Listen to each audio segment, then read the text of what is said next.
துணி துவைக்கணும், பாத்திரம் கழுவணும், எவ்வளவு வேலை. நான் தான் யம தர்மராஜா. நான் உன்னை அழைத்து செல்ல வந்திருக்கேன்.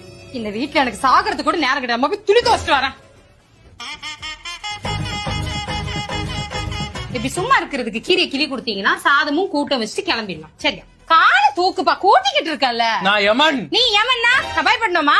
ஒரு நாள் பொம்பளை வந்து பாரு எவ்வளவு வேலை செய்ய வேண்டியதா இருக்கு. நீ கூட்டுறியா? இப்படி எருமாடு மாதிரி வளர்ந்துருக்கேன், எடுத்து கொடுக்கலாம்ல. எருமாடு பார்க்கிங் தானே இருக்கு. முழுக்க சாப்பிடுறியா? முழுக்க சாப்பிடு. சாப்பிட்டு பொறுமையா கிளம்பலாம். சாப்பிடு.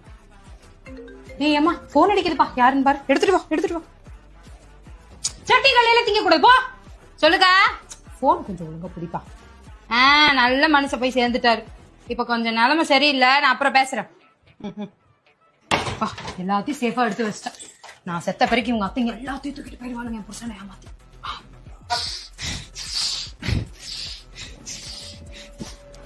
யோகா உடம்புக்கு எவ்வளவு நல்லது தெரியுமா? உனக்கு அவ்வளவு அவசரானே என் மாமியாரை தூக்கிட்டு போ. உங்க அப்பா பாத்ரூம்ல டவல் மறந்துட்டு போயிட்டாருப்பா, இது கொஞ்சம் கொடுத்துட்டு வாப்பா. டவலா மண்ணா சாவ். ஐயா அங்கேயும் இவ்வளவு வேலை இருக்குமா?